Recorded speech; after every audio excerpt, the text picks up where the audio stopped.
Assalamualaikum warahmatullahi wabarakatuh. Kami dari kelompok 3 ingin menjelaskan tentang pelayanan publik BPJS Kesehatan. BPJS Kesehatan adalah satu badan hukum yang dibuat oleh pemerintah bertujuan untuk mengoperasikan program bernama JKN, yaitu Jaminan Kesehatan Nasional. Sejarah singkat BPJS, adanya pengeluaran yang tidak terduga apabila seseorang terkena penyakit, apalagi tergolong penyakit berat yang menuntut stabilisasi yang rutin seperti hemodialisa atau biaya operasi yang sangat tinggi. Hal ini berpengaruh pada penggunaan pendapat seseorang dari pemenuhan kebutuhan hidup pada umumnya menjadi biaya perawatan di rumah sakit, obat-obatan, operasi, dan lain-lain. Hal ini tentu menyebabkan kesukaran ekonomi bagi diri sendiri maupun keluarga, sehingga muncul istilah sadikin, sakit sedikit jadi miskin. Belum lagi menyiapkan diri pada saat jumlah penduduk lanjut usia di masa datang semakin bertambah. Pada tahun 2030 diperkirakan jumlah penduduk Indonesia adalah 270 orang. 70 juta diantaranya diduga berumur lebih dari 60 tahun. Dapat disimpulkan bahwa tahun 2030 terdapat 25% penduduk Indonesia adalah lansia. Lansia ini sendiri rentan mengalami berbagai penyakit degeneratif yang artinya dapat menurunkan produktivitas dan berbagai dampak lainnya. Apabila tidak ada yang menjamin hal ini, maka suatu saat hal ini mungkin dapat menjadi masalah yang besar.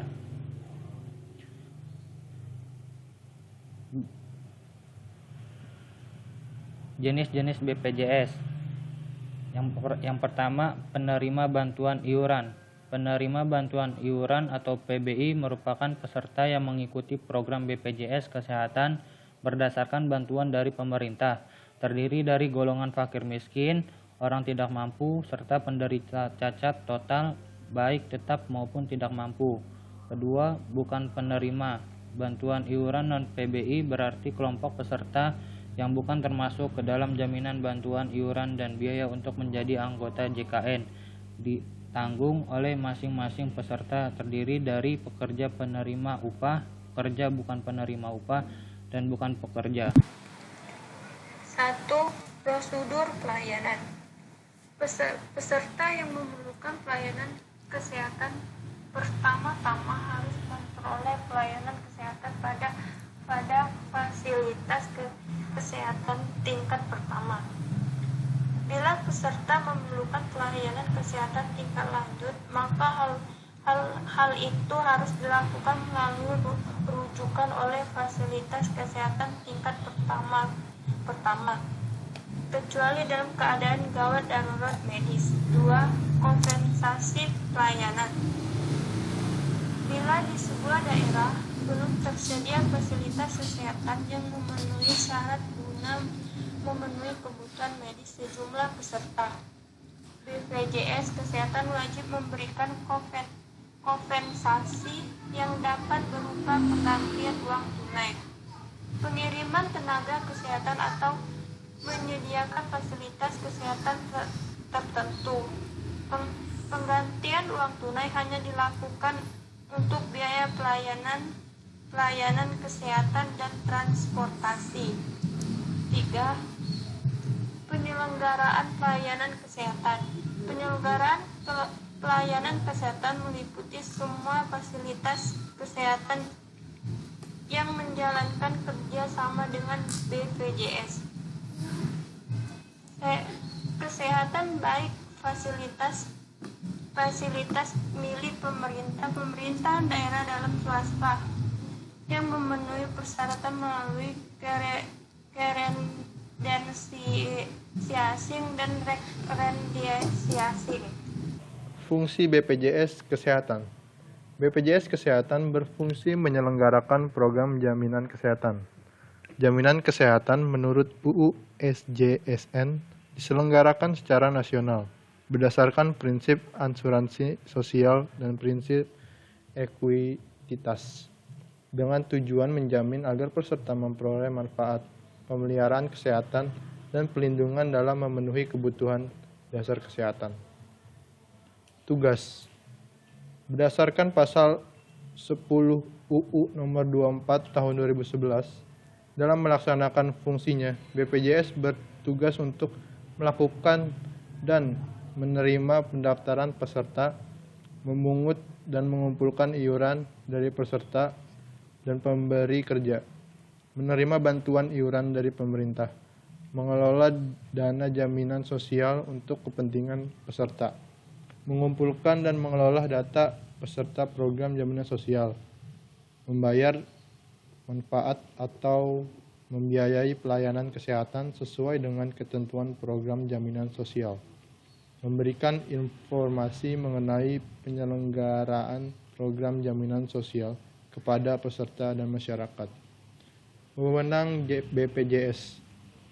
Berdasarkan pasal 11 UU nomor 24 tahun 2011, dalam melaksanakan tugasnya, BPJS berwenang untuk menagih pembayaran iuran, menetapkan dana, menjamin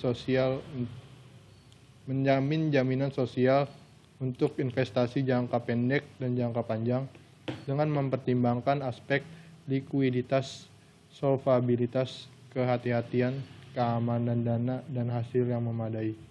Melakukan pengawasan dan pemeriksaan atas kepatuhan peserta dan pemberi kerja dalam memenuhi kewajiban sesuai ketentuan peraturan perundang-undangan jaminan sosial nasional.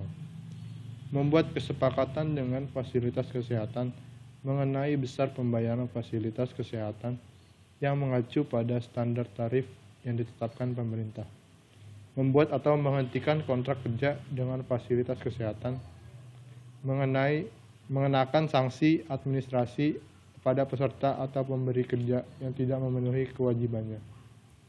Melaporkan pemberi kerja kepada instansi yang berwenang mengenai ketidakpatuhannya dalam membayar iuran atau dalam memenuhi kewajiban lain sesuai ketentuan peraturan perundang-undangan. Melakukan kerjasama dengan pihak lain dalam rangka penyelenggaraan program jaminan sosial. BPJS Kesehatan secara umum. Manfaat dari jaminan kesehatan nasional, BPJS Kesehatan meliputi pelayanan kesehatan tingkat pertama, pelayanan kesehatan rujukan tingkat lanjutan, hingga rawat inap. Berikut adalah rincian pelayanan yang diberikan. 1. Pelayanan kesehatan tingkat pertama. Pelayanan kesehatan non-spesialistik mencakup administrasi pelayanan, pelayanan promotif dan preventif, pemeriksaan, pengobatan, dan konsultasi medis, tindakan medis non-spesialis, baik operatif maupun non-operatif, pelayanan obat dan bahan medis habis pakai, transfusi darah sesuai kebutuhan medis, pemeriksaan penunjang diagnosis laboratorium tingkat pertama, rawat inap tingkat pertama sesuai indikasi. 2. Pelayanan kesehatan tingkat lanjutan mencakup 1. Rawat jalan meliputi administrasi pelayanan, pemeriksaan, pengobatan, dan konsultasi spesialistik oleh dokter, spesialis, dan subspesialis. Tindakan medis spesialistik sesuai dengan indikasi medis, pelayanan obat dan bahan medis habis pakai, pelayanan alat kesehatan implan, pelayanan penunjang diagnosis pelanjutan sesuai dengan indikasi medis, rehabilitasi medis, pelayanan darah, pelayanan dokter forensik, pelayanan jenazah di fasilitas kesehatan. 2. Rawat inap meliputi perawatan inap non-intensif, perawatan inap ruang intensif, pelayanan kesehatan lain yang ditetapkan oleh Menteri. Cara mendaftar BPJS Kesehatan. Cara mendaftar BPJS Kesehatan ini untuk perorangan maupun perusahaan tentunya memiliki beberapa perbedaan, tetapi keduanya memiliki persyaratan yang sama-sama mudah. Untuk setiap individu yang ingin mendaftar hanya perlu mempersiapkan fotokopi KTP, KK, dan juga 2 lembar foto 3x4 berwarna. Bagi yang mendaftar melalui perusahaan, maka akan didaftarkan secara kolektif oleh perusahaan. Bagi yang ingin mendaftarkan BPJS Kesehatan perorangan, maka bisa menyiapkan syarat yang sama, dan langsung mendatangi kantor BPJS terdekat dan mengikuti alur pendaftaran yang sudah ditentukan. Dalam peraturan pemerintah dan undang-undang mengenai kesehatan, program BPJS Kesehatan ini sebenarnya diwajibkan bagi seluruh rakyat Indonesia. Jadi, meskipun seseorang sudah mendaftarkan diri pada asuransi kesehatan swasta, dihimbau untuk memiliki jaminan kesehatan dari BPJS Kesehatan Negeri. Pilihan BPJS Kesehatan. Yang pertama yaitu murah. Dibandingkan dengan asuransi kesehatan lain, BPJS Kesehatan menawarkan harga yang relatif lebih murah. Dengan harga yang murah ini, tentu saja perawatan dan pengobatan yang diberikan tidak kalah baik dengan asuransi lainnya. Terdapat 3 pilihan kelas dengan harga yang berbeda, yaitu kelas 3. Premi sebesar 25.500 per bulan, kelas 2 sebesar 51.000 dan kelas 3 sebesar 80.000. Yang kedua yaitu jaminan seumur hidup. Kebanyakan asuransi kesehatan hanya membatasi jaminan hingga menerima asuransi berumur 100 tahun, sedangkan pengguna BPJS Kesehatan jaminan berlaku hingga seumur hidup tanpa batasan umur. Yang ketiga yaitu tanpa pengecualian. Beberapa asuransi kesehatan lain mengharuskan adanya medical check up dan adanya penyakit kronis, bisa memungkinkan premi yang lebih mahal atau bahkan berakhir dengan penolakan pengajuan polis. Ketika mendaftarkan BPJS Kesehatan, kita tidak perlu memberikan keterangan penyakit yang diderita dan harga premi tetap sama sesuai dengan kelas yang dipilih. Dan selanjutnya yaitu kekurangan BPJS Kesehatan. Karena terbilang masih merupakan program baru, BPJS Kesehatan masih dalam proses penyempurnaan secara terus-menerus. Berikut adalah beberapa hal yang dianggap sebagai kekurangan BPJS Kesehatan. Yang pertama, adanya sistem berjenjang. Adanya sistem berjenjang di mana peserta harus memeriksakan penyakitnya ke fasilitas kesehatan terlebih dahulu, berupa puskesmas atau klinik. Jika dirasa harus ke rumah sakit, barulah pasien akan dirujuk ke rumah sakit. Namun, terdapat pengecualian untuk keadaan darurat. Yang kedua, hanya berlaku dalam negeri. Beberapa asuransi swasta mungkin menawarkan pelayanan kesehatan yang bisa berlaku di seluruh dunia. Tetapi untuk BPJS Kesehatan, layanannya hanya bisa kita nikmati di wilayah Indonesia saja. Yang ketiga juga antri. Seperti kita ketahui juga BPJS Kesehatan mengantri terlalu panjang. Calon peserta harus merasakan antri dalam berbagai hal yang berkaitan dengan BPJS Kesehatan. Mulai dari saat mendaftar, ketika ingin melakukan perubahan data, bahkan ketika ingin berobat seringkali kita harus mengantri sangat panjang sebelum mendapatkan pelayanan. Kesimpulannya yaitu 1. Badan Penyelenggara Jaminan Sosial yang selanjutnya disingkat BPJS adalah badan hukum yang dibentuk untuk menyelenggarakan program jaminan sosial. BPJS terdiri dari BPJS Kesehatan dan BPJS Ketenagakerjaan. BPJS Kesehatan adalah badan hukum yang dibentuk untuk menyelenggarakan program jaminan kesehatan.